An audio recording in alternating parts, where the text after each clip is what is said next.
Amigos, después de una semana de estar intentando, ¿no?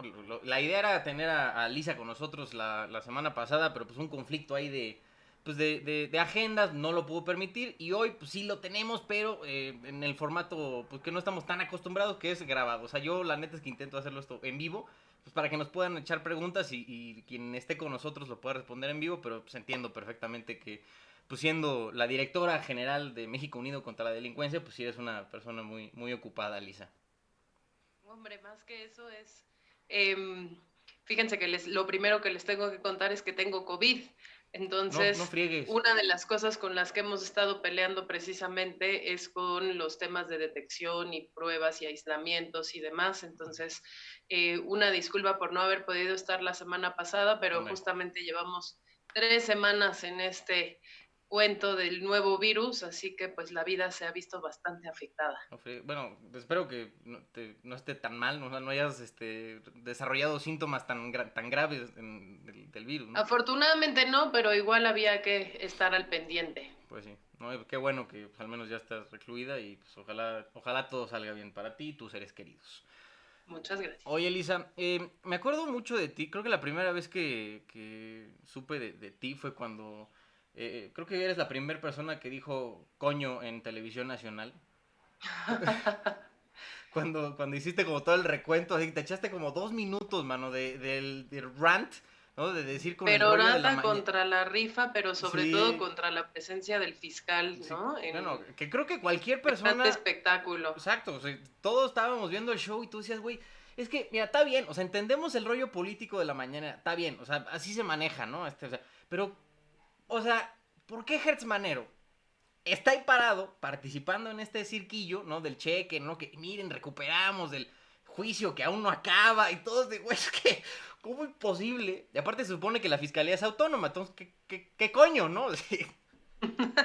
Y como si no tuviéramos en este país además suficiente rezago en los temas de procuración de justicia, que era un poco lo que más enojaba, ¿no? Es decir, tener ahí un fiscal que debería estar atendiendo víctimas, que tendría que estar resolviendo casos, que tendría Bueno, que estar coordinando investigaciones con fiscalías estatales, pues sí parecía un poco una pérdida de tiempo, la bueno, y verdad. refundando, ¿no? O sea, la idea de cambiar de procuraduría a fiscalía era que, pues, funcionara y ahora, pues, ahora, pues, está más o menos igual, ¿no? O sea, tú que dedicas a este rollo de la delincuencia, impunidad y seguridad, ¿ha cambiado algo que has visto de la PGR a lo que es ahora la fiscalía? Pues han cambiado muchas cosas, pero no necesariamente para bien, es decir, el desmantelamiento institucional implica que también en el área de seguridad y justicia hemos perdido algunas cosas que si bien podían perfeccionarse, pues de alguna manera funcionaban, ¿no? Específicamente en materia de seguridad, pues la extinción de la Policía Federal hace que hayamos perdido bastante experiencia, sobre todo en el tema de atención a ciberdelincuencia o a temas como de fiscalía, de unidades de investigación especializadas, como por ejemplo la reacción, el equipo de reacción ante temas de secuestro, que había Ujú. costado mucho construir. Y en el tema de la fiscalía, pues sobre todo ya veníamos arrastrando varios procesos de fragmentación de la inteligencia, sobre todo en materia de delincuencia organizada, y creo que ahora con el nuevo modelo que en realidad no se propuso la reestructuración de los mecanismos de investigación penal, de las construcciones de teorías de caso, de la pérdida del monopolio del Ministerio Público sobre la investigación de delitos, pues no vemos necesariamente ese cambio de diseño institucional que implicaba la famosa reforma de fiscalía que sirva, que sí cambió de nombre, sí cambió de titular, pero heredó, digamos, la misma estructura de la antigua PGR y el mismo rezago en los casos, ¿no? Hay Claro. cálculos que dicen que para que nosotros podamos resolver sobre todo los casos de desaparición y desaparición forzada, pues tendrían que pasar algo así como 15 años si no se registrara ni un solo caso nuevo. No, no, neta, o sea, si bien te va, son 15 años Si para ya resolver a un. partir de mañana hay desaparición cero, nos Ujú. tardaríamos con el número de casos que traemos arrastrando más de una década en resolver las investigaciones que traemos pendientes. Entonces, pues sí, un poquito de ahí la exasperación de decir qué estamos haciendo, porque estamos usando valiosísimos minutos en otra cosa que no sea eso. Claro. Oye, ¿y en cuánto más o menos andamos de impunidad en México? Dependiendo el delito, pero desafortunadamente todos superan el 90%. O sea, si yo, Muchas veces sí, son causas atribuibles a la autoridad, pero no solo. Es decir, el delito que más impunidad tiene o la cifra negra, hay que distinguir, cifra negra no es lo mismo impunidad, pero la que más cifra negra tiene es la extorsión. Más del 97% de las extorsiones en el país no se denuncian o no se investigan y por lo tanto no se sancionan. uh-huh. Secuestro ronda como el 95,3 más o menos, y otros delitos que no tienen una cifra negra tan grande porque tienes incentivos para denunciarlos, como por ejemplo el robo de auto, que para hacer válido el seguro necesitas La denuncia, eh, ¿no? llevar la denuncia. No es tanta la cifra negra, es decir, sí se reportan más, pero no tenemos unas tasas como muy halagüeñas también de resolución de los casos en donde se identifiquen los vehículos y se les regresen al propietario, sancionando tanto a los autores materiales como a cualquier otra banda que pudiera estar dedicada de manera más organizada, pues Pues, como a esos delitos, ¿no? ok. Oye, y a ver, de lo que pasó hoy en la mañana, creo que nunca, digo, tengo 25 años, tampoco es como que tengo aquí la vida entera en la tierra, ¿no? Pero yo, de lo que he leído y ahorita, pues la coyuntura, pues me puse a leer así, investigar, creo que nunca en la historia se había dado un ataque a un jefe de policía tan flagrante como lo que vimos hoy en la mañana. O sea, porque sí me levanté así de, güey, ¿cómo? O sea, neta ya estamos en ese punto de que pues 25 carnales se organizan y al parecer los contrataron hace 3 semanas, anticiparon 3 puntos de contacto del secretario. O sea, ¿cómo es posible que lleguen a ese nivel? Porque ahí o lo estudiaron por meses o hay alguien adentro. Pues mira, es terrible la noticia con la que nos despertamos hoy, un atentado contra el secretario de Seguridad Ciudadana de la Ciudad de México. Algunos periodistas hacían algunos recuentos justamente de saber si habían sufrido algún jefe de seguridad de la ciudad un atentado similar o un percance similar. Básicamente hace 3 décadas que no. Recordaba por ahí un periodista nada más alguna especie de ataque, pero que tenía que ver con un robo frustrado, no necesariamente O sea, con no es un directo ahí contra ese atentado carnal, ¿no? planeado específicamente justo para poner en peligro su vida, ¿no?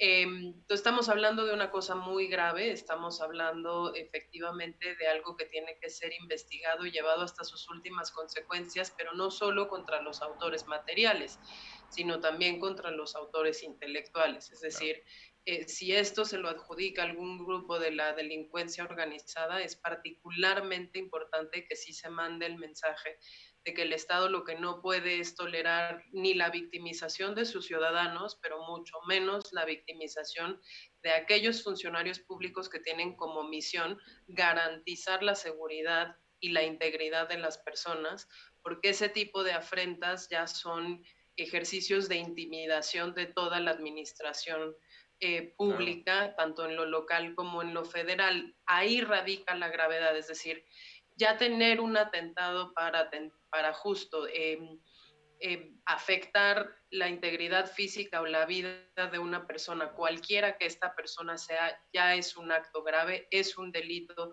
que requiere esa investigación diligente y hasta las máximas consecuencias, pero cuando se trata de un funcionario público, la gravedad adicional tiene que ver con que el mensaje es de paralización, ¿no? Es un mensaje de intimidación que lo que busca es que el resto de los funcionarios se paralicen para no seguir la misma suerte.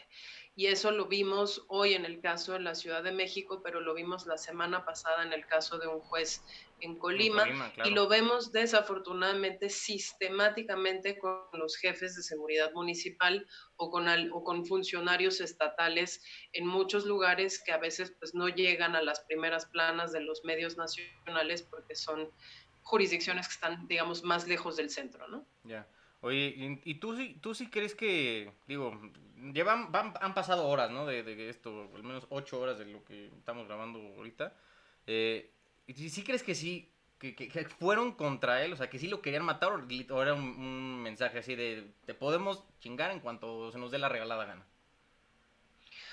Mira, la verdad es que yo no sé y no me gustaría especular porque justo de eso va el debido proceso y los temas Ah, ya de ves. diligencia de las No, está investigaciones, bien, está bien. pero, a ver, la cantidad de casquillos que había en el suelo, el armamento que se utilizó en contra de este funcionario y la logística que se montó alrededor de este atentado, pues no te da para interpretar que únicamente lo querían asustar. Afortunadamente hubo una reacción, el secretario iba protegido, afortunadamente iba al interior de un vehículo blindado, afortunadamente hubo detenciones de manera muy inmediata posterior al operativo y seguramente tendremos más noticias en las siguientes horas. Yo la verdad es que sí creo que este tipo de atentados no están diseñados solo para mandar el mensaje, sino también para que genuinamente se genere pánico alrededor de su resultado. Entonces es muy preocupante y eso debería hablarnos también pues de cuál es la inversión que hemos estado haciendo nosotros como país en la protección de las autoridades que nos cuidan en tiempos de austeridad, en tiempos de crisis económica y en tiempos de delincuencia organizada, ¿no? Claro. Oye, y pues esto me lleva a la pregunta que nos estamos haciendo todos ya a año y medio de entrado a este gobierno. ¿Cuál es la estrategia de seguridad de estos carnales? Porque no hemos visto ni siquiera un cambio, ¿no? O sea, tú ves el reporte de incidencia delictiva de homicidios dolosos, por ejemplo, y mantiene, creo que hasta tiene una ligerísima, como pendiente hacia arriba. Pero bueno, ya llevamos 18 meses. ¿Qué has visto tú en tu amplia experiencia que ha sido la estrategia de este gobierno que pues, parece que no ha funcionado? Bueno, mira, a ver, el presidente, ¿qué es lo que nos dijo cuando el presidente no era presidente y era candidato? El presidente dijo que iba a haber un cambio de estrategia en términos de seguridad porque no se podía pagar el fuego con fuego y porque lo que no podía México era seguir teniendo este tipo de despliegues y operativos que lo único que generaban eran violencia, entonces que él iba a tener una estrategia diferente. Cuando llegó a la presidencia, se hicieron famosas frases muy desafortunadas como el abrazos no balazos o el hay que decirle a sus mamacitas que les avisen por favor que Sí. así no, etcétera, etcétera. Pero lo que vimos es un poco una continuación de las estrategias de los sexenios pasados, es decir, eh, O sea, se ¿sí ves prioriza que la está haciendo lo reacción. mismo? ¿Sí ves que está haciendo lo mismo? Pues es que en muchas cosas sí, digamos, se prioriza siempre la reacción por encima de la investigación, la prevención, la inteligencia, y entonces terminas teniendo episodios como el de Culiacán, ¿no? Un Ya. despliegue de una Guardia Nacional, de elementos del ejército que iban hacia un target muy específico, que era un miembro de la delincuencia organizada, sin órdenes de aprehensión, sin órdenes de cateo, sin planes emergentes de, bueno, ¿qué pasa si la reacción de pronto nos supera en número y en fuego? Y terminó una ciudad completa y absolutamente sitiada, Sí. ¿no? Con distintos narcobloqueos en sus puntos de entrada y demás. Lo mismo que acaba de suceder en días recientes en Guanajuato, lo mismo que ha sucedido en distintos puntos. Es decir, se sigue entendiendo el despliegue de las fuerzas federales como estrategia, cuando en realidad su solo despliegue no habla de una estrategia. ¿Qué tendría que tener una estrategia? Objetivos. A ver, si lo que vamos a hacer es priorizar los municipios más violentos del país, que son muy fácilmente identificables, que ¿no? Se han sostenido en el tiempo como las fuentes del mayor número de homicidios, bueno, entonces, ¿qué vamos a ir a hacer ahí? ¿Cómo vamos a trabajar con las comunidades? ¿Cómo nos vamos a hacer llegar de la inteligencia social para saber de qué tamaño en realidad es la red, en dónde están conectados, a qué tipo de tecnología tienen acceso, qué tipo de armamento llevan, etcétera? Cómo nos coordinamos con esas fiscalías estatales para tener las órdenes de cateo, aprehensión y demás que necesitamos en tiempo y forma, cómo podemos asegurarnos que no haya justamente infiltraciones de ese crimen adentro de nuestras instituciones y si lo hay, cómo las arreglamos, quién va a hacer los patrullajes, quién va a venir en apoyo, quién no. En fin, Sí, pues de todo, ¿no? hay esta idea de que, bueno, los mandamos, ¿no? Les decimos que ahí Sí, es, y oye, si pues aquí está la se arma la dirección, compadre, ahí balacera, les pues encargo, que ¿no? se arme, ¿no? Sí.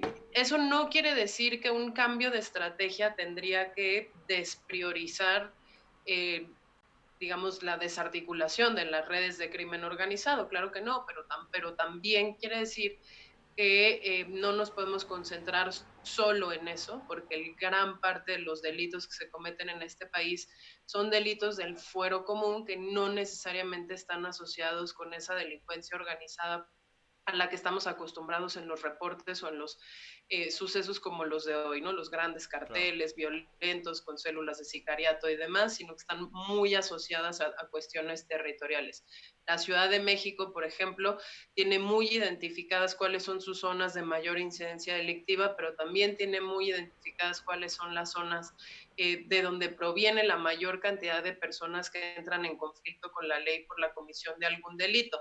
Tristemente, nuestras estrategias de seguridad están enfocadas en los primeros y no necesariamente en ver cuáles son las condiciones en las que la gente que delinque y comete delitos o victimiza crece, se desarrolla, en qué contextos realmente están viviendo para saber si no es más bien por ahí donde tendríamos que estar atendiendo pues, las necesidades de esa gente de manera que no saliera a victimizar a sus conciudadanos.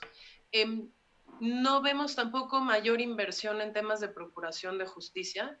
Vimos al contrario que con el presupuesto de egresos de este año de 2020 hubo una reducción en términos reales del presupuesto para las fiscalías estatales y para la Fiscalía Federal. Y lo hablábamos al principio con el rezago de casos que ya tienes, pues darte menos recursos, darte menos posibilidad de atenderlo. Y por último, tampoco vemos una cosa que se nos prometió, que era construir seguridad desde abajo, de los municipios hacia arriba, sobre todo desarrollando policías, profesionalizando policías, reclutando policías, mejorando salarios de policías, trabajando realmente porque esto se vuelva una opción de vida y una carrera policial y no solamente una oportunidad también eh, que a partir de la aportación del uniforme puedas tener participación también en actividades delictivas o actos de corrupción, ¿no? Ahí es en donde a nosotros nos queda de ver el presidente López Obrador con respecto a lo que había prometido y ya no hablar de la agenda de víctimas donde se prometían mecanismos de restauración, de Claro. reparación, de Que ya, verdad, sí, hasta renunció esta Mara Gómez, ¿no? Ya los mandó a la fruta. que tampoco llegan, ¿no? Y pues ha sido un presidente que en estos 18 meses no se ha reunido con las víctimas, ha desestimado sus movimientos y al contrario, pues sí ha tenido ciertos encuentros bastante cuestionables con los familiares de algunos narcotraficantes muy importantes Es que es o el mundo al revés, ¿no? O sea, estamos aquí de... es un ¿Por? O poco sea, ¿no? es un poco, es terrible. ¿Qué es, digamos, donde el presidente encuentra su justificación? Él lo que dice es que la mejor política de seguridad es la política social y entonces se nos ha vendido esta idea de que los programas sociales son una manera de evitar que sobre todo las nuevas generaciones entren en la delincuencia, pero nunca serán suficientes si no van acompañados de una estrategia de empleabilidad real o de estrategias de reinserción y de fortalecimiento de los tejidos sociales a nivel comunitario, ¿no? Entonces, pues ahí la dejaría y nada más para picarnos un poquito con el tema de las cifras, ¿no? El presidente nos dice, los homicidios van a la baja, todos los delitos van a la baja y hay que reconocerle una cosa, los homicidios dejaron de crecer al ritmo que venían creciendo en años anteriores. Sí, eso sí. O Eso sea, no quiere decir que cada mes no tengamos el conteo del mayor número de víctimas de homicidios de la historia, porque mes con mes sí estamos teniendo más víctimas, pero ¿qué está pasando? El fenómeno crece más lento. Entonces, no baja, solo no sube tan pronunciadamente, ¿no? Digamos que ahí sí, para las, como no está sucediendo con la curva de Gatel, la de los homicidios sí parece ir o sea, bajando ir ahí más o poquito a menos. poquito, de manera que aunque la dirección sigue siendo hacia arriba, pues la pendiente es un poquito menos inclinada. Bueno, y se entiende, ¿no? O sea, es un problema, o sea, muy, muy complicado que está, o sea, enraizado muy profundo en este país y pues, yo creo que va a ser necesario más de un presidente, incluso hasta dos, para que ya empecemos a ver un cambio. Y la neta es que pues, esa estrategia tiene que ir, yo creo, mucho por donde tú dices, ¿no? Y que se siga durante 12 años por ese camino. Pero si no, si hay luego estos tumbos que damos de un lado al otro del espectro político cada elección, pues difícilmente creo que va a haber algo que podamos celebrar, ¿no? En algún momento. Y Oye, una cosa que sí es bien importante es que en los últimos 3 sexenios sí se ha abandonado mucho el tema de la construcción de instituciones policiales locales. oye, sí, ver, cuéntame, porque justo de ahí es donde, justo a donde te iba a preguntar. Los delitos del fuero común, para los que no somos abogados, esos, ¿qué enlistan, por ejemplo?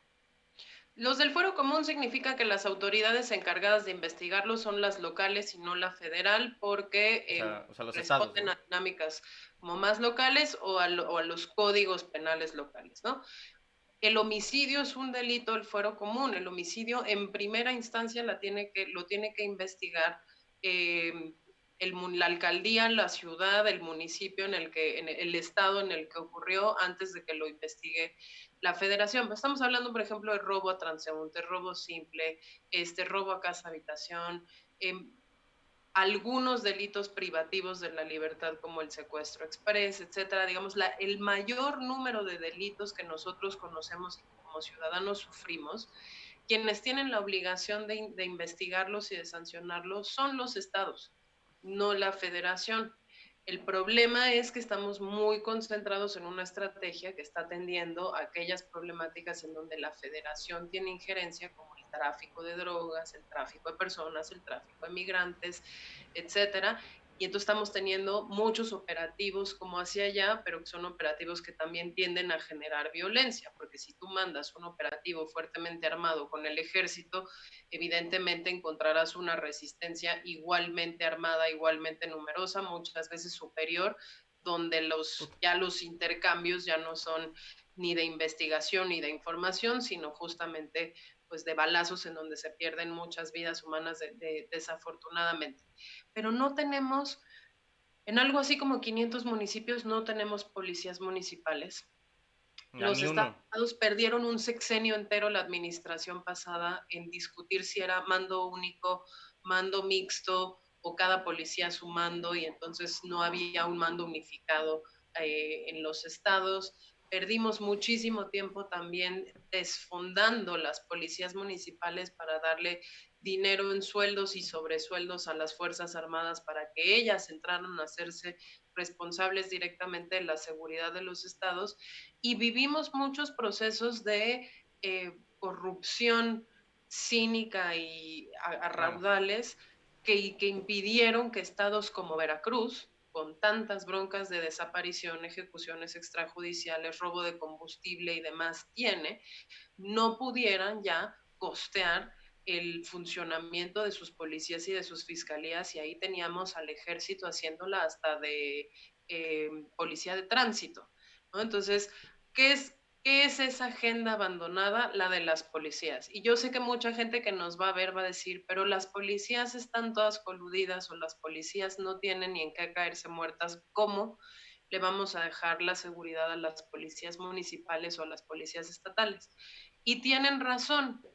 El problema es que en el momento en el que nosotros decidimos dejar de mirarlas para apostarle solo a las fuerzas federales, todos los recursos se nos fueron para allá y entonces ahora menos tenemos capacidad en lo local de hacerle frente a la investigación y sanción de esos delitos y entonces la sociedad termina quedando más desprotegida, porque las prioridades de los gobiernos federales cambian como cambian también los intereses políticos, los acomodos de las distintas fuerzas gobernantes. Y entonces, si hoy tú tienes que financiar operativos simultáneos en las 32 entidades federativas, es evidente que no vas a poder tener ni el mismo estado de fuerza ni el mismo tiempo de fuerzas federales presentes, y entonces cuando lo sustraes de ahí, la ciudadanía queda efectivamente desprotegida.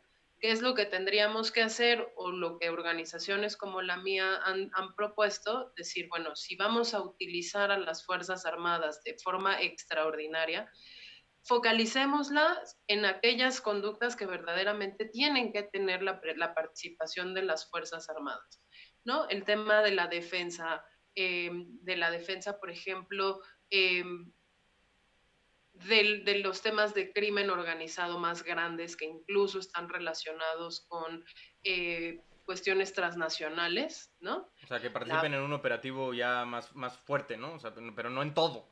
y muy puntual, en donde además tengan muy claro que van coordinados en subordinación con las autoridades civiles y demás.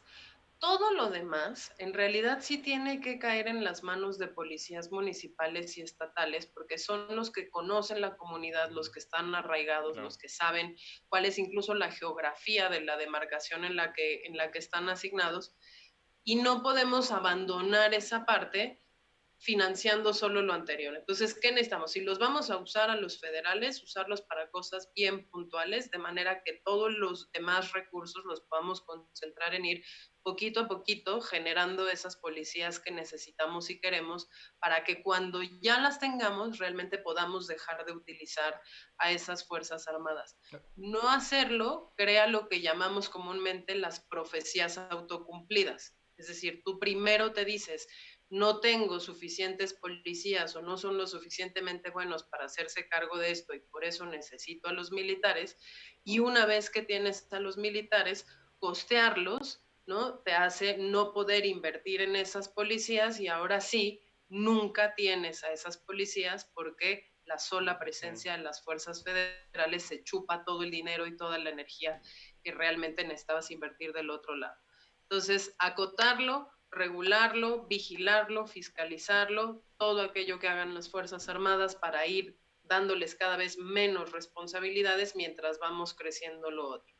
No hay ningún país en el mundo, incluso aquellos que utilizan a sus fuerzas militares, que no tengan policías suficientes y profesionales. No vas a encontrar una experiencia de verdad en el mundo en donde los militares sustituyan a los gobiernos civiles locales y eso creo que ha sido el principal error de seguridad de México en los últimos 14 años.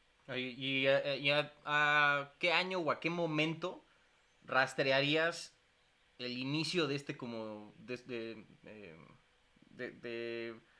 ay güey, se me está yendo la palabra durísima. Bueno, el que empezó el vicio este de dejar como abandonados a las policías municipales y estatales y enfocarse al tema federal. Pues mira, la militarización en realidad encuentra como sus primeros orígenes incluso en la administración de Ernesto Zedillo, ¿no? Donde ya formalmente habíamos Desde agarrado entonces, ok. ciertos elementos militares para ir construyendo precisamente los primeros brotes de lo que después fue la Policía Federal. En el gobierno de Calderón, lo más evidente fue su sobreutilización en operativos dedicados al combate al narcotráfico y al crimen organizado. Ajá. Acuérdate tú, bueno, ustedes estaban muy chiquititos, pero Bueno, pues igual, el igual primer algo se nos operativo que pegó. fue el Michoacanazo es de diciembre de 2006.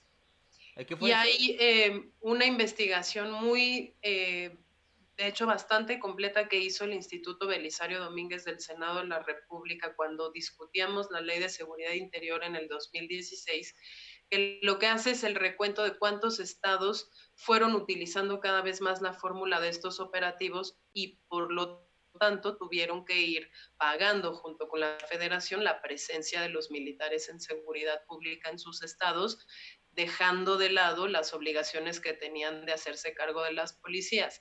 Y ese estudio del Belisario Domínguez lo que dice es, empezamos en Michoacán, extendimos luego a 6 estados, luego de 6 estados fue más de una decena, después eran 19, cerramos el sexenio con 21 estados con presencia del ejército y las fuerzas federales, y eso en el sexenio de Peña Nieto se extendió hasta las 32 entidades federativas.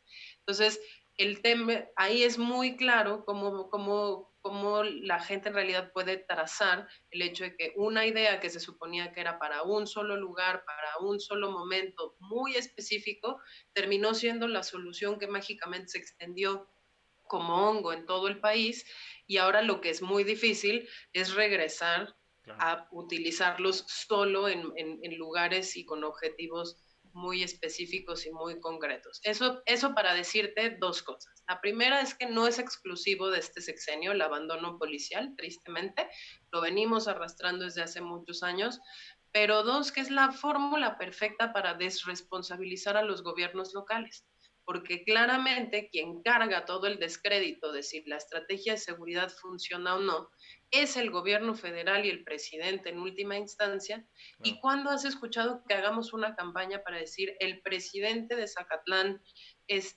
municipal de Zacatlán de las Tunas no está haciendo nada, o el gobernador de tal estado y que realmente eso tenga un costo político de anular las carreras de estos funcionarios hacia adelante. La realidad es que no, muy poco, y ha habido muchos gobernadores, por ejemplo, de estados tan maltratados como Tamaulipas, que entraron después a la política federal, que siguieron sus vidas tan tranquilos independientemente de haber dejado el estado en llamas. Lo mismo en Guanajuato, lo mismo en Colima, lo mismo en Chihuahua, lo mismo pues en todas las entidades que hoy en día están como en el top del ranking de la violencia, ¿no? Oye, y ese asunto, ¿tú crees que es más eh, por, como por proteger a los, o quitarles, digamos, el poder a los gobernadores y que acumule más, pues sí, poder el presidente? O sea, ¿lo sientes que va por ahí o es más, o como por dónde ves que sea la razón de esa, como, em, usurpación Yo creo que es doble. Por una parte, la centralización de la seguridad siempre beneficia al centro. Es decir, tienes mayor posibilidad de toma de decisión sin tener que negociarlo con nadie más. Y pues, si tú atraes cada vez más facultades para que la seguridad sea materia federal, te ahorras, digamos, que tener o que pasar por Sí, la pues, que la negociación con los negociada de, actores oye, locales. déjame Eso, cuánto y todo ¿no? este rollo, ¿no? De alguna manera beneficiado a ese presidencialismo del que no nos podemos terminar de liberar. Pero por el otro lado, esta posibilidad de andarse aventando la papa caliente también beneficia a las autoridades locales, porque entonces es, ya vino la federación a intervenirme, Nah, bueno, no, pues sí, ya, pues ya. esta ya es bronca de la federación y nadie termina haciéndose cargo de esto. Y hay muchísimas historias de cómo entre fiscalías locales y fiscalías federal y entre policías locales y fuerzas federales se avientan la bolita. ¿Y qué nos pasa? Pues que los que quedamos en medio somos los Nosotros. ciudadanos, ¿no? Porque no nos protege ni el local, ni el estatal, ni el federal, o luego cuando nos victimizan, ninguno tiene la culpa porque ya no supimos quién fue, si era operativo conjunto, no era operativo conjunto, quién sanciona y quién nos resuelve los temas patrimoniales cuando bien nos va, cuando nos robaron una Sí. propiedad, cuando nos extorsionaron, cuando nos ejercieron un daño económico, pero la vida nadie la regresa cuando estás hablando de homicidios, cuando estás hablando de desaparición, cuando estás hablando de trata, ¿no?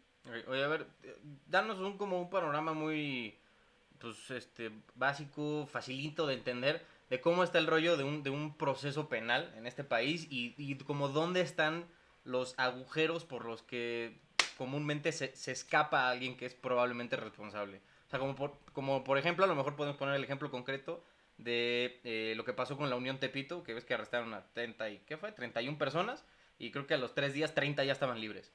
O sea, ¿cómo pasa eso del arresto y que salgan libres? ¿Por dónde están las fallas que tú ves en el sistema penal mexicano? Primero que nada, lo primero que tengo que decir es que la falla no está en los derechos humanos como la mayor parte de la gente piensa, No, ¿no? nada más Que en falta. realidad No, güey, es todos que salen tenemos. libres porque les tenemos que respetar sus derechos humanos. Güey, pues es que No, sí, ¿no? O sea, como es es que mucho es. más complicado que eso. A ver. Primero, si yo sufro un delito y le aviso a la policía, uno de nuestros principales problemas es que la policía no tiene facultad de iniciar investigación de ese delito, tiene que avisarle al Ministerio Público y el Ministerio Público solamente cuando decidió abrir una carpeta de investigación y que además el delito que contiene esa carpeta de investigación se investigue, entonces inicia la investigación de mi delito A ver. cometido. O sea, es. O sea, depende completamente del MP si un delito se investiga o no. Iniciar la O investigación sea, de eso. un delito es competencia exclusiva del O Ministerio sea, y Público. Es una perfectamente de las grandes broncas que tenemos porque tú si te acaban de robar algo en la calle y está el policía en la esquina, muchas veces nos frustramos porque el policía no hace nada o el policía nos dice hay que ir al MP, Sí. pero en realidad es que el policía no tiene la potestad de iniciar la investigación de un delito y salir corriendo detrás del delincuente, porque si lo hiciera, de todos modos, habría que iniciar la investigación en el Ministerio Público y ahí es donde muchas veces perdemos los casos. No puede ser. Entonces, segundo, Ya cuando llegamos al Ministerio Público y el Ministerio Público nos tomó nuestra declaración y ya más o menos se enteró de qué va y decide que sí hay que abrir una carpeta de investigación, entra el problema de la propia capacidad y el rezago de los ministerios públicos. Si entra usted con su ticket prioridad 5000 o si entra usted con su ticket prioridad 1. ¿Cómo se organiza el trabajo dentro de un ministerio público? ¿Cuáles son las capacidades de cada una de las agencias?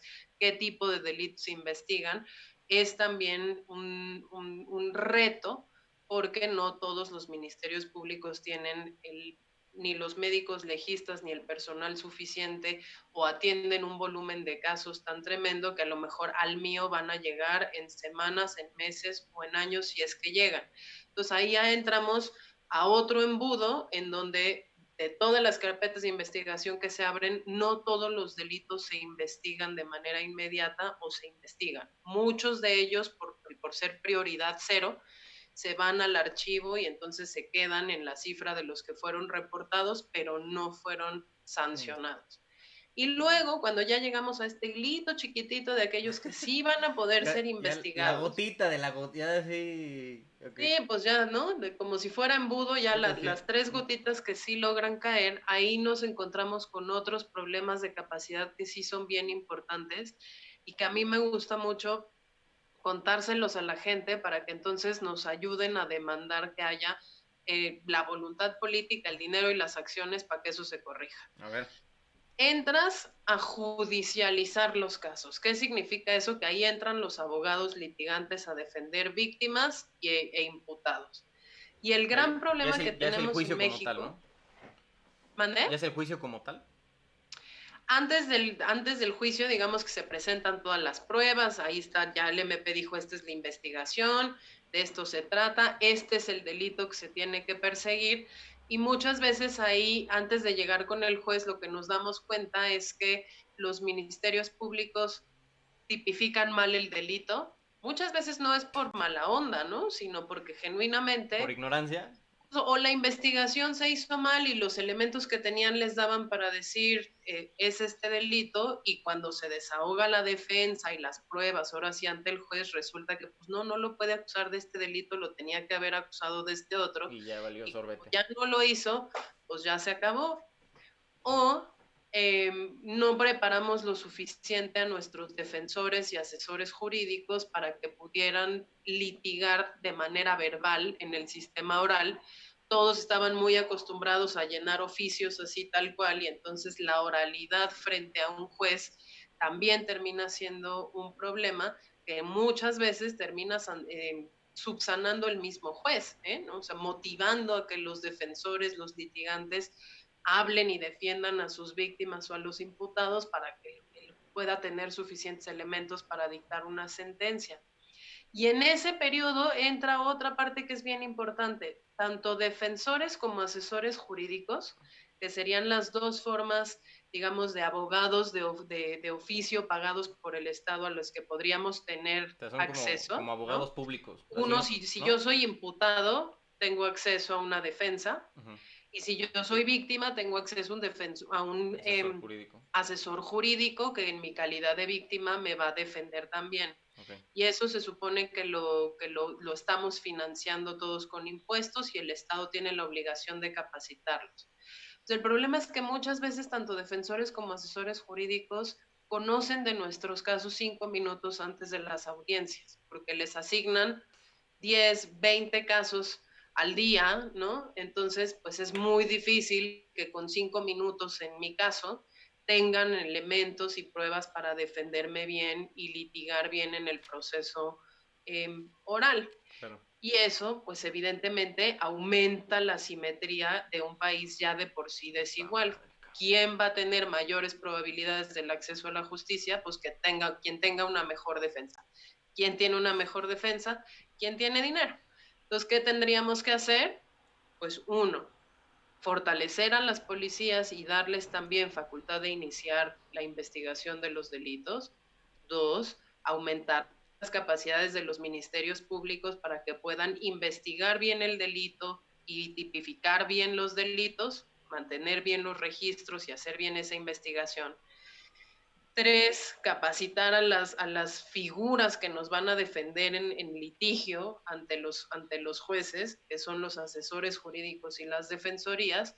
Y 4, pues poner también el ojo mucho en la transparencia del funcionamiento de los jueces para que no haya pues, fallos desiguales o fallos poco transparentes. Y ahí el principio de publicidad de las audiencias es muy importante porque los jueces se sienten observados. Entonces, todo eso para ponerte un panorama mucho más complejo de esta clásica frase que seguimos repitiendo de a los delincuentes los dejan libres porque no los pueden tocar con el pétalo de una rosa o porque los defensores de derechos humanos defienden delincuentes. La verdad es que es mucho más complejo que eso, pero como ahorita seguramente ya los maté de flojera a todos, esa discusión no es la discusión que tenemos públicamente y pues entonces se muere y nadie se acuerda que existe eso que se llama asesor jurídico y a nadie le importa. Claro, no, pero pues es justo eso es lo que quería hacer aquí, o sea, como no estamos en televisión ni nada, pues aquí la idea pues, sí es como explayarnos y poder hablar con detenimiento y justamente, pues, como dices, no es un tema simple, o sea, el decir, no, pues es que no mames, pues, porque no los pueden tocar, le dieron un coscorrón cuando lo estaban arrestando, ya por eso lo dejaron libre.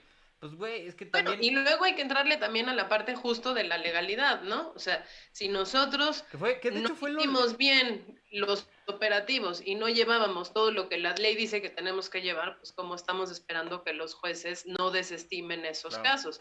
Es bien importante también proteger la labor de los jueces porque nosotros no nos damos cuenta lo importante que es que sean legales e imparciales hasta que nosotros somos la víctima y nos toca enfrentarnos a un sistema en donde está bien o se valida que los jueces castiguen solo por la, digamos, por la avidez de castigo y no respetando la ley, la constitución y Sí. demás. Oye, justo ahorita que estaba diciendo esto del coscorrón, si hubieran arrestado, si ponemos el setting en el Culiacanazo, si hubieran arrestado y sacado a Ovidio Guzmán, a las horas hubiera salido libre el carnal. O sea, porque no tenían orden de cateo a donde fueron a llegar, y ni creo que orden de arresto Orden de tampoco, ni nada aprehensión. de eso. Y lo peor de todo, filtraron las imágenes de Bueno, del esta arresto, ¿no? De persona que estaba así mientras lo con. Claro, tenían retenido así, vulnerando también la la presunción de seguridad del inocencia. imputado. Mm, Entonces, sí, seguramente si hubiéramos llegado al proceso, pues sin orden de cateo, sin orden de aprehensión y además habiendo filtrado las imágenes de su arresto y su cautiverio, las horas en las que lo tuvieron bajo resguardo, pues esos hubieran sido elementos, por supuesto, de la defensa que se claro. hubieran expuesto en el caso y que probablemente hubiesen resultado en su liberación de todos modos. Es que, ¿sabes? Eh, Creo que tenemos mucho esta idea de que los jueces hacen justicia por mano propia, ¿no? Y que pueden hacerlo. O sea, que por una parte, si sale libre un delincuente, por ejemplo los de la Unión de Tepito, ¿no? Que salieron libres a los pocos días. Creo que eso, no sé, tú me vas a corregir mejor, pero creo que fue porque no se quedaron en el tambo porque no era un delito grave que mereciera prisión preventiva. Y por eso salieron. No es que no los vayan a enjuiciar. La verdad es que dejé de seguir el caso. Me parece que sí los vincularon a proceso, pero no me acuerdo. Eso por una parte. O sea, como que no tenemos muy claro por qué delitos sí te quedas en prisión y por qué delitos no. Y por otro lado, como que sí tenemos esta idea de que los jueces pueden hacer justicia por su propia mano, a pesar de que el MP o la fiscalía o quien quieras no les haya dado los elementos suficientes para dictar una sentencia contra alguien. Fíjate, me encanta que hayas tocado este tema de los delitos graves porque eso fue otra de las cosas con la que nos engañaron durante todo el año pasado los de la administración actual. Todos los delitos, al ser considerados delitos, se consideran faltas graves porque son sancionadas por el derecho penal y puedes Claro. privar, o sea, tu sanción puede ser la cárcel, la privación de la libertad. Entonces, todos los delitos, al ser ya delitos, llevan la carga de que son conductas graves, sancionables.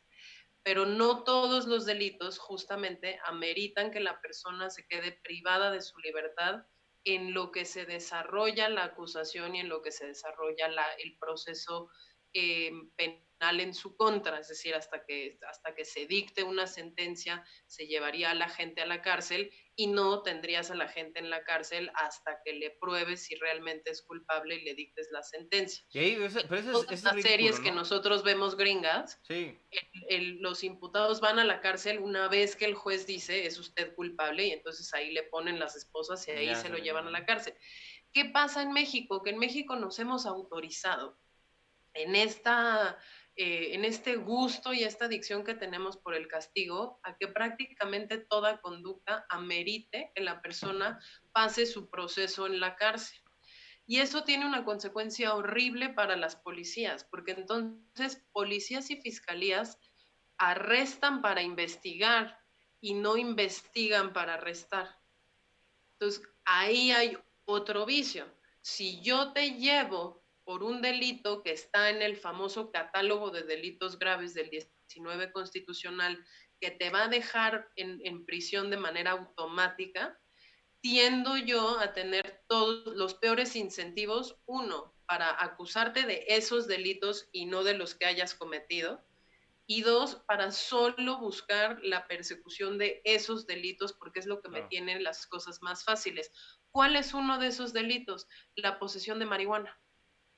Entonces a la gente Ah, se sí. le terminan atorando por posesión de sustancias psicoactivas y no los terminan acusando por lo que normalmente tendrían que acusarlos, porque es mucho más difícil investigar tu participación intelectual en un homicidio Sí, o en claro. una red transnacional de trata que sembrarte 6 gramos de marihuana y decir, a este lo acuso por posesión de drogas, porque así automáticamente se quedan tras las rejas y entonces les das chance de investigar a ver qué otras cosas te pueden encontrar en el camino o imponerte la pena que le toca a ese delito, que en el caso, por ejemplo, de posesión simple de drogas va de 10 meses a 3 años en prisión y ya te fregaste, ¿no? Entonces se cree que sancionamos los delitos por las penas automáticas asociadas a los delitos en donde la gente va a ir presa sin importar desde el momento de la detención y no desde el momento de la sentencia,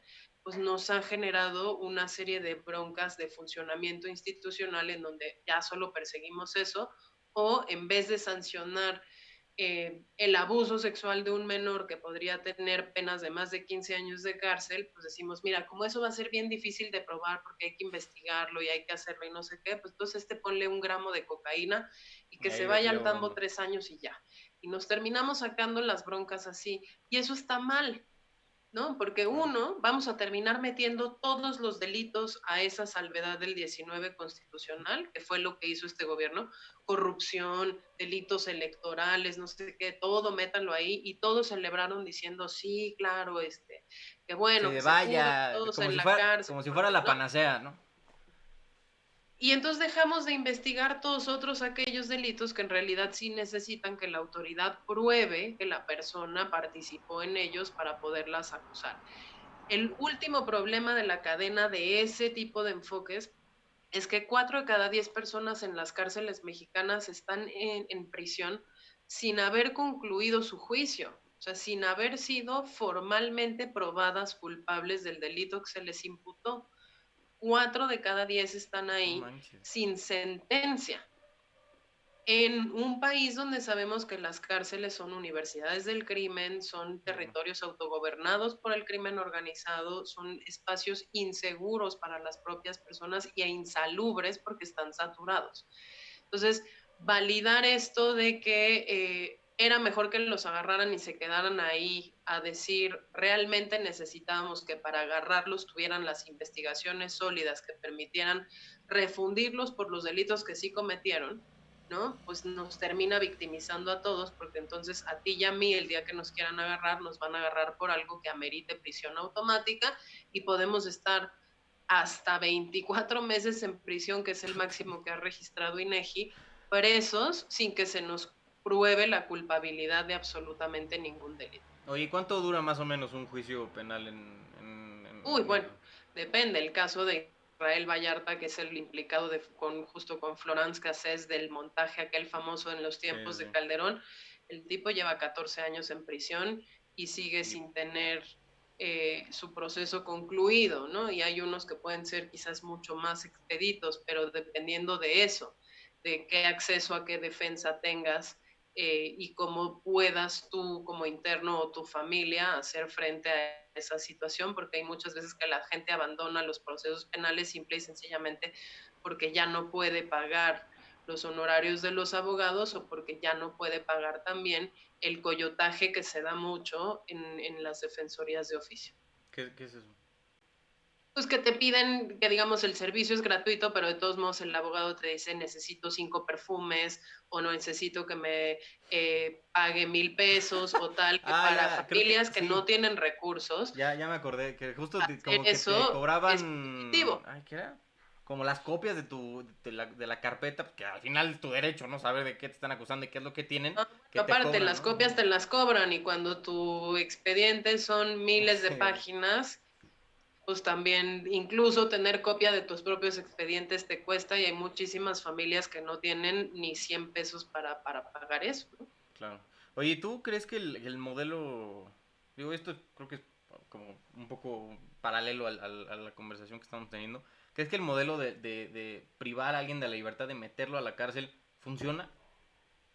Pues no, tampoco funciona, O sea, pero porque no solo muchas aquí veces en el mundo, ¿no? de todos modos se deja a la víctima sin reparación efectiva, ¿no? Es decir, tú puedes meter a alguien a la cárcel, pero muchas veces eso no significa que se localicen ni con vida ni los restos de las personas que se desaparecieron, o eso no significa que esa persona haya sido realmente la que cometió el delito, o eso no significa muchísimas cosas, ¿no? Que hayas podido mediar o tener un mínimo de reparación de lo que se te cometió. Pero lo otro es, son espacios que son pues como los 7 infiernos dantescos, ¿no? En donde la gente va ahí a pudrirse, pero no hay ningún tipo de mecanismo de reinserción social suficiente. Entonces, incluso las personas que, digamos, eh, lo pasaron mejor y entonces tuvieron un proceso expedito, los acusaron de algún delito que a lo mejor era robo simple sin violencia y tal, y a los 3, 4 años salen sin identidad porque les toma hasta 90 días recuperar sus credenciales de lector, salen sin que haya ningún tipo de proceso de a dónde me voy a ir, ningún tipo de conectividad con servicios para encontrar un empleo, una casa, un algo.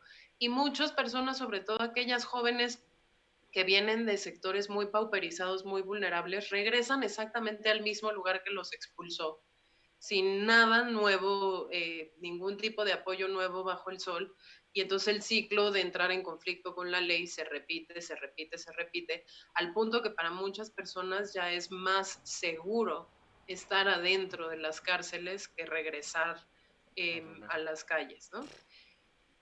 Entonces, pues sí, el modelo de reinserción es terrible. Justo me contaba una de las expertas en reinserción social hace unos días, Ángela Guerrero, que, por ejemplo, ahorita en tiempos de COVID el Instituto de Reinserción Social de la ciudad está cerrado porque no está considerado como una actividad Esencial. eh, ajá, no está considerada como una actividad esencial, entonces aquellas personas que tienen algún tipo de libertad condicional y que tendrían que estar yendo al instituto para seguir sus propios procesos, hoy Ya lo no tienen puedo. con las puertas cerradas y no hay nadie que esté atendiendo esa parte.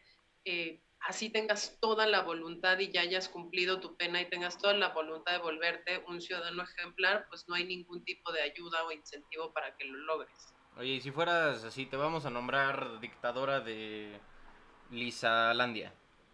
¿Qué, eh, qué para aquellos delincuentes ya probados, sentenciados y todo, ¿cuál sería tu castigo o forma de purgar una sentencia? Mira, yo creo que a México o a Lisalandia Sí, no, estamos yo le hablando de apuntaría, Lisalandia ahí en primera donde... instancia, en Lisalandia le apuntaría por los temas de justicia cívica y mediación y restauración. ¿Por qué? O Porque sea, sí no, creo que hay mucha o sea, gente, en español, Lisa, o sea, acuérdate que aquí no somos hay abogados, temas, no. A ver, ¿cómo está el asuntillo? si fue un tema de yo te robé, ¿no? Y ya me probaste que yo efectivamente te robé, pues en vez de que me metas a mí al bote 5 años, que no te va a servir ni a ti ni a mí, porque no te van a recuperar tu dinero y a mí me va a arruinar la vida por el resto de la eternidad. Hay unos procesos de mediación donde nos paran a los dos juntos y entonces tú me dices, a ver, ¿cuál es la medida aceptable con la que yo te puedo dar por sancionado, pero recupero algo?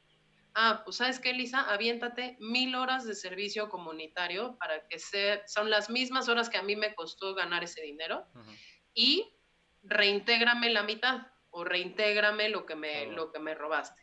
Y entonces el castigo ya va en que yo tengo que aprender cuáles fueron las horas que a ti te costó generar ese dinero y te lo tengo que reintegrar. Eso a ti como víctima te sirve más que mandarme al bote así sin más. En los casos de conductas, ahí sí que dejaron una víctima, violación, secuestro, homicidio, trata, abuso sexual de menores, estas cosas, ahí sí creo que las penas privativas de la libertad pueden tener una utilidad, pero de nuevo conectadas con algo después. Si la persona va a salir y de todos modos va a salir sin haber tenido la atención psicológica para que si fue impulsado por algún tipo de comorbilidad psiquiátrica, algún tipo de enfermedad mental que tenía, pues por lo menos le curemos eso, de manera que cuando salga no vuelva a tener episodios que lo lleven a cometer un delito similar. O que no le exijamos a la gente que para tener todo tipo de trabajo tenga que probar no haber tenido antecedentes penales, porque Pero entonces eso ya es ilegal, ¿no? eso ya la Suprema Corte de Justicia dijo que no se puede hacer, que es para cosas muy puntuales y muy específicas que todavía se puede pedir, pero es violatorio de derechos humanos, pero pasa mucho y hay muchísima gente que sigue negando empleos por eso. Entonces las posibilidades de que la gente que sale tenga algún sustento, pues de nuevo son mínimas. Claro. Y de nuevo, hay de cárceles a cárceles, ¿no? Entonces hay cárceles en donde sí estás orientado a que la persona entienda, se rehabilite y pueda tener un mínimo de posibilidad funcional después, y hay cárceles que no, en donde los metes a que cometan delitos incluso adentro de las mismas cárceles. Vale. Oye, ya llevamos hablando una hora, man, y sigo teniendo, dudas y preguntas y pues ganas de hablar contigo, Lisa, pero si quieres, ojalá lo podamos hacer luego, en persona, y si no, pues mientras nos dure aquí la curva de Gatel, hasta Navidad o no sé, no manches, mano, pero bueno, luego te voy a estar molestando para, pues, que volvamos aquí a sumergirnos en este pantano, ¿no? Que es el sistema penal mexicano, porque creo que pues, es muy, muy útil que entre más gente sepa cómo está el asunto, pues creo que es más posible que podamos hacer presión hacia los lugares donde tiene que haber, y así pues, exigir una respuesta al respecto. Órale, me late. Pues aquí estamos. Muchísimas gracias y de nuevo una disculpa por no No, haber no, podido hombre, la semana no, pasada, no pero pasa nada. Es ojalá que, ¿sabes qué? podamos Te voy a decir, hablar de cosas a lo mejor un poco más amables en próximas sí, ocasiones. hombre, con lo que tú quieras. Pero es que, ¿sabes? La neta es que me ha sorprendido que tanta gente se conecte conmigo a las 9 de la noche. Digo, yo lo entiendo por ti, o sea, porque pues ya a las 9 a lo mejor el viernes ya no quieres saber nada del mundo ni nada, ya estás en tu cama echando Netflix, ¿no? Se vale. Pero pues por eso es que ya quería tomar esta Soy oportunidad. una tía de edad avanzada que requiere un poco de terapia. No, bueno, y más en estos temas de Los temas. penal y bueno, que es un desgaste emocional tremendo. Pero bueno, muchas gracias, Lisa. Adiós. Un abrazo, Carlos, mil Otra. gracias.